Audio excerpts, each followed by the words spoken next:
ഷാജോൺ പെരുമ്പാവൂരിന്റെ ഏറ്റവും പുതിയ പുസ്തകമായ ബ്രദോലി പ്രകാശനം ചെയ്തു. വല്ലം നന്മ ചാരിറ്റബിൾ ട്രസ്റ്റ് ഓഡിറ്റോറിയത്തിൽ വെച്ച് നടന്ന പുസ്തക പ്രകാശന ചടങ്ങിൽ നിരവധി പേരാണ് പങ്കെടുത്തത്. ഷാജോൺ പെരുമ്പാവൂരിന്റെ പുതിയ പുസ്തകമായ ബ്രദോലി പ്രകാശനം ചെയ്തു. ഡോക്ടർ സുരേഷ് മുക്കന്നൂർ പുസ്തകത്തിന്റെ പ്രകാശന കർമ്മം നിർവഹിച്ചു. കവിയും അധ്യാപകനുമായ ജിതേഷ് വേങ്ങൂർ പുസ്തകം ഏറ്റുവാങ്ങി. KR രാജ്മോഹൻ പുസ്തകം പരിചയപ്പെടുത്തി. മുനിസിപ്പൽ കൗൺസിലർ VP ബാബു ഉദ്ഘാടനം നിർവഹിച്ചു.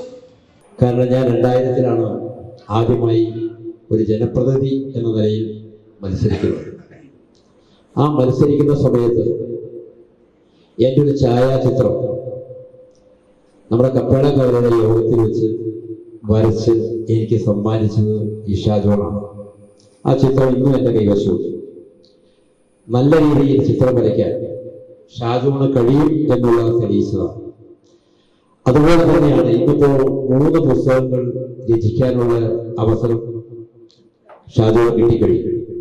പുസ്തകം മാത്രമല്ല, ഷാജോൺ കൊല്ലത്തുണ്ടാവുന്ന പല കാര്യങ്ങളും അല്ലെങ്കിൽ പല വ്യക്തികളുടെയും പ്രശ്നങ്ങളിൽ തൻ്റെ തൂലിക വാട്സപ്പ് വഴി എഴുതി തയ്യാറാക്കി അത്യാവശ്യം വാട്സപ്പ് ഗ്രൂപ്പുകളിൽ വിടാറുണ്ട്.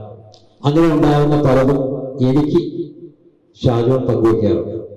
അങ്ങനെ പങ്കുവയ്ക്കുമ്പോൾ ഏറ്റവും അവസാനം പങ്കുവച്ചത് എനിക്ക് ബെൻസ് ബാബുവിൻ്റെ പറ്റിയുള്ള ഒരു വിവരണമാണ്.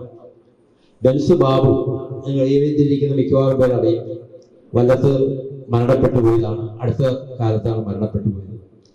ബെൻസ് ബാബുവിൻ്റെ ജീവിതം ചെറുപ്പം മുതൽ മരണം വരെയുള്ള ആ ജീവിതം വരച്ചു കാണിച്ചിരിക്കുകയാണ്.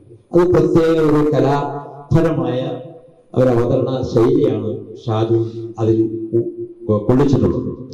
ED വർഗീസ് മാഷ് ചടങ്ങിൽ അധ്യക്ഷത വഹിച്ചു. AV കൃഷ്ണൻ നായർ സ്വാഗതം പറഞ്ഞു. യോഗത്തിൽ ജോൺസൺ ഇരിഞ്ഞോൾ മുഖ്യാതിഥിയായി. ഒക്കൽ ഗ്രാമപഞ്ചായത്ത് member Fousiya Sulaiman, Lisa Isaac, Benjamin EP, PD Peter, Madhavan Pottakkal എന്നിവർ ആശംസകൾ നേർന്നു. എഴുത്തുകാരൻ ഷാജോൺ പെരുമ്പാവൂർ നന്ദി രേഖപ്പെടുത്തി.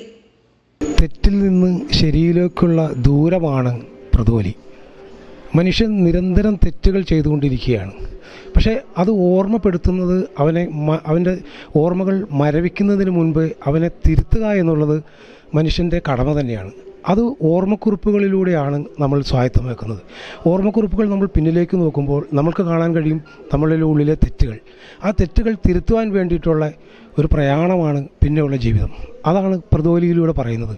എല്ലാവരും വായിക്കുക, അഭിപ്രായങ്ങൾ പറയുക. എല്ലാവർക്കും നന്ദി. News desk, Perumbavoor.